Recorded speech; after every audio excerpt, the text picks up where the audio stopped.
Hey, Timmy Gibson here for a thought or relationship tip of the day. Actually, this is a continuation of a video I just did, I believe, a few days ago on how to know if someone's a good person or not. This video is part 2, but 10 signs someone is toxic.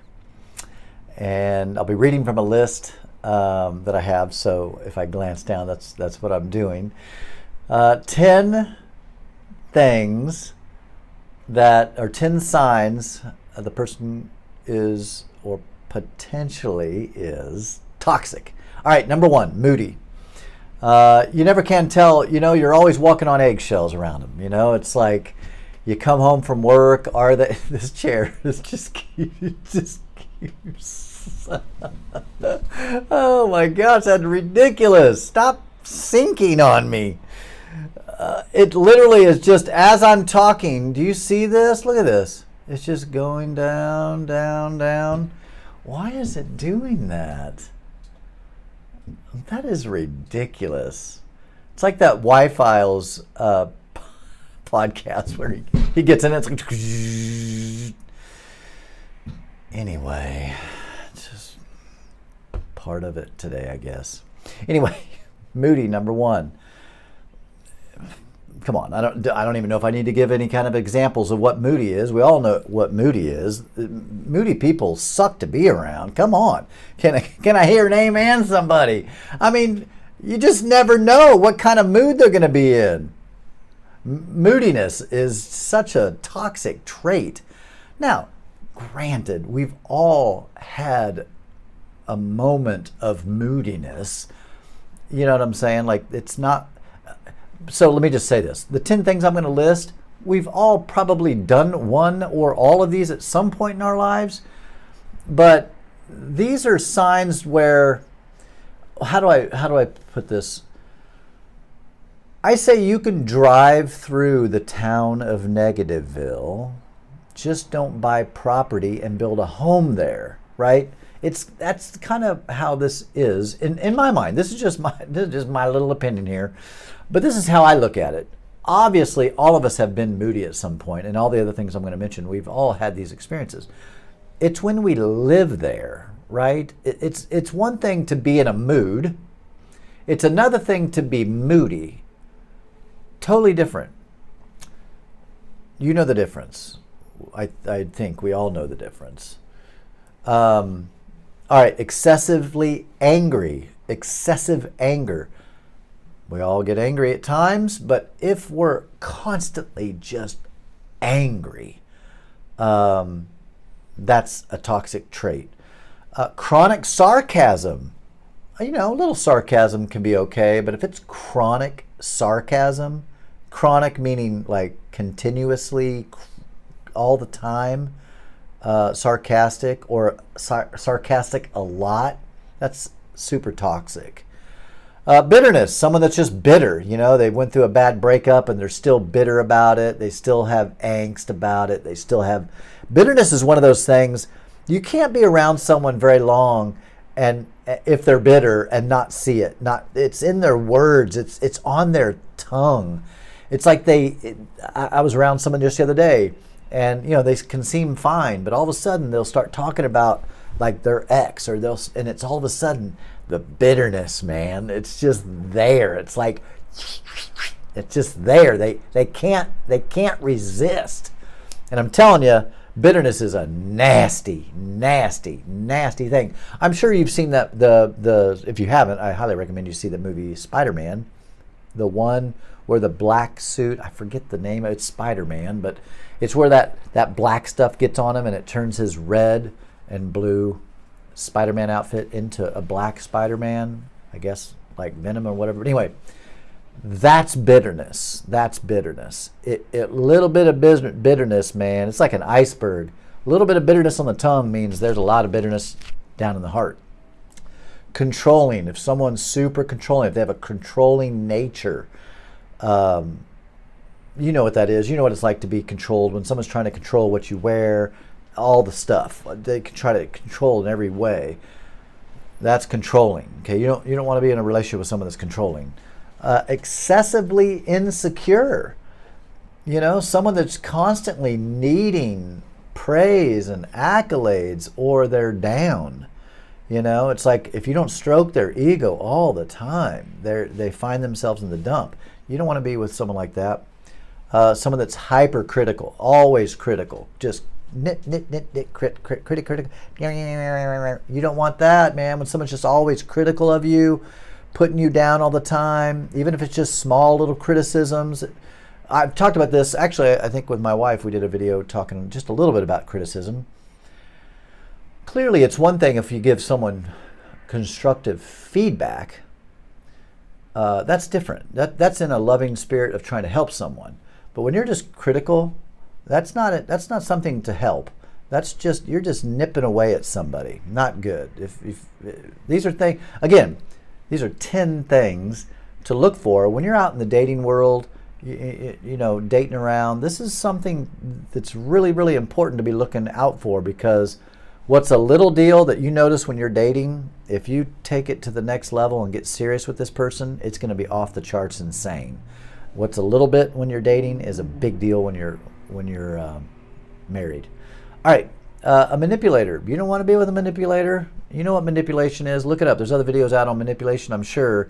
But if someone's manipulating you or trying to manipulate you, that's a terrible trait. Someone that's super self-centered. We all have a little bit of self-centeredness, but when you're super self-centered, all you can think about is yourself.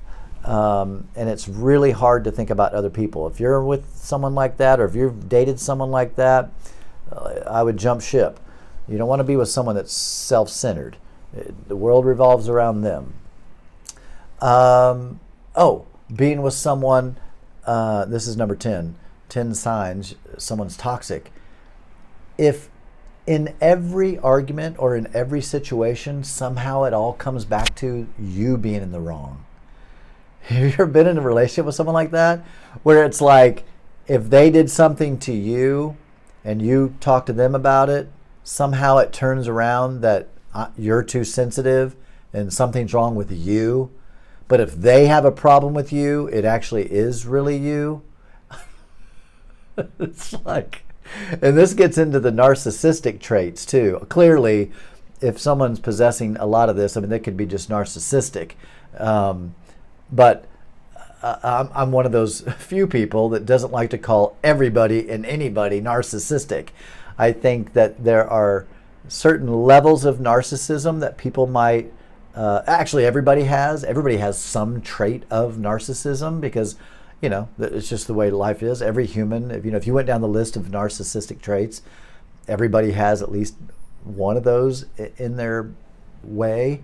But this is definitely one of the big narcissistic traits, where if you're in a relationship with someone who's narcissistic, somehow every issue in the relationship comes around to be your problem. No matter what it is, it always comes back to you. They're never at fault. You're always at fault. Okay, that's the 10. I went through them kind of quick because I want to give you a bonus 10. So 10 signs someone's toxic with an additional bonus 10. So clearly it's 20 signs. All right, just things to look for. When you're in a relationship with someone that you just feel like you can never count on them. They say they're going to do something and they don't, or they say they're going to go somewhere and they don't, or they commit to something that they never end up going through with it. That's toxic. Like, that's not a good. Again, we've all fallen short. We've all probably committed to something and not done it. We've all done this, but I'm looking for patterns here. That's what I'm talking about here is patterns. Listen, you probably have friends like this. I know I do. I have friends that I love, but I know I can't count on them. But there's other friends I have that I know I could count on them. You know what I mean? Like, I just know I can count on certain friends, and there's other friends I know that I can't really count on much from them. And that's a different level of friendships. So you definitely don't want to get into some kind of romantic relationship with someone that you can't count on, right? Okay, Number two, no follow through. It kind of goes in with number one, I guess, but they don't have follow through. Making promises they don't end up doing. They're super fishy. I don't know exactly what that meant. I wrote this down. I was just thinking about it. When someone's fishy, wishy-washy, they're committed, not committed. They're in and they're out, and they say they're going to go be on this kickball team, and then they don't. They're just fishy.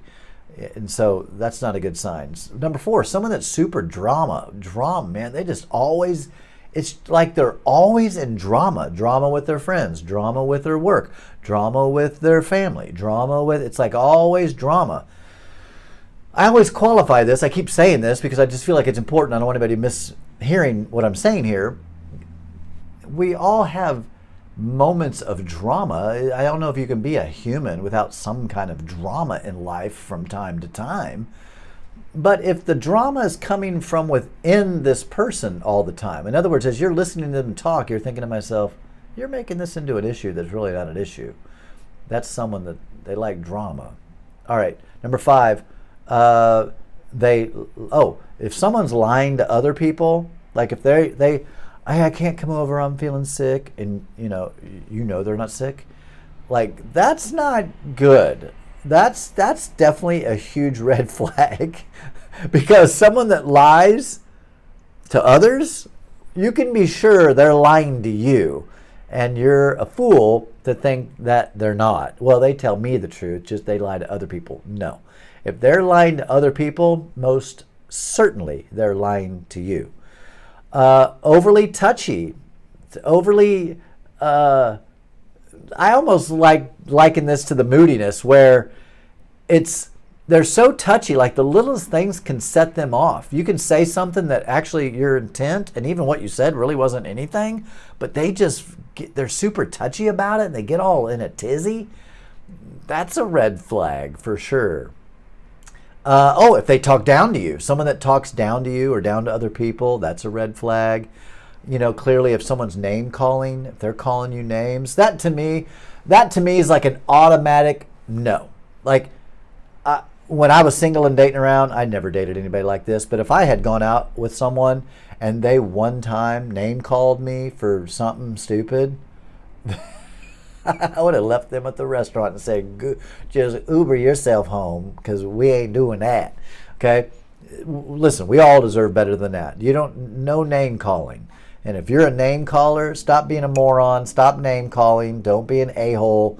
Like, stop that crap. That's ridiculous. Okay? On and on and on that. All right, number 9 on the 10 bonus points here. Number 9. They never ask for your opinion. They're always giving their opinion. They're always saying stuff and making statements, but they're never inquiring of you. They're never asking for your advice, your input, your thoughts, your perspective. That's a big one. All right, and final. This one's a pretty big one. I could probably do several videos on different toxic things, but this is a big one. They don't apologize.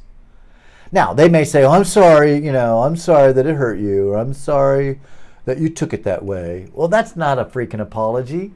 Now, is it right? No, of course it's not. When you apologize, how should you apologize? Well, when you apologize, you make it specific. Hey, I apologize for calling you names.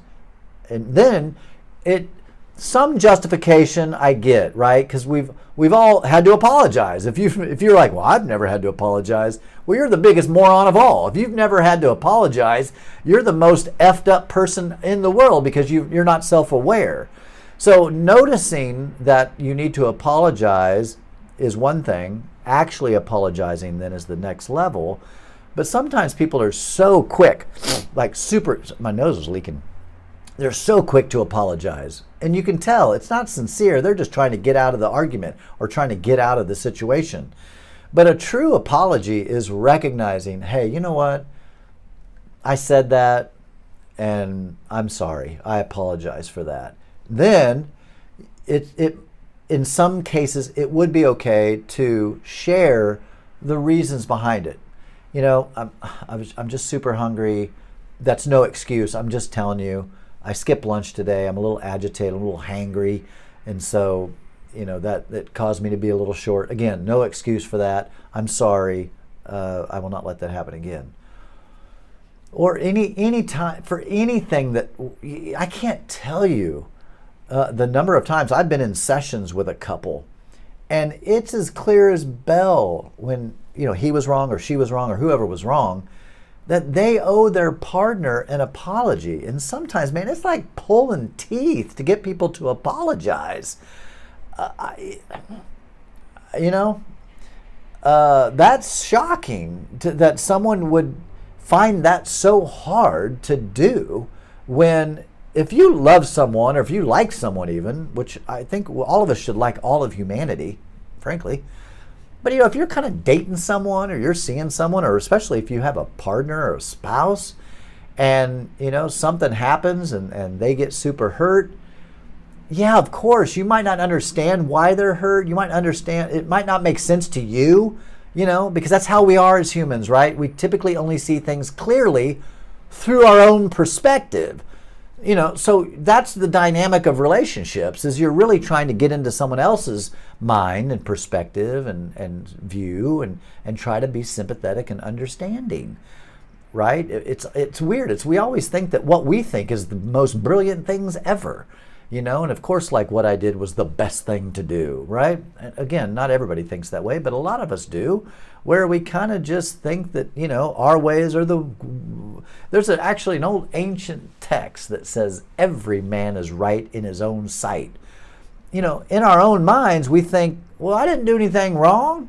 Well, clearly, of course you think that, number one, but clearly if your partner's hurt or something's up, and they're blaming you, well, guess what? You probably have some ownership to own up to, And if you love someone, why wouldn't you listen to them and heed to what they're saying and take it to heart?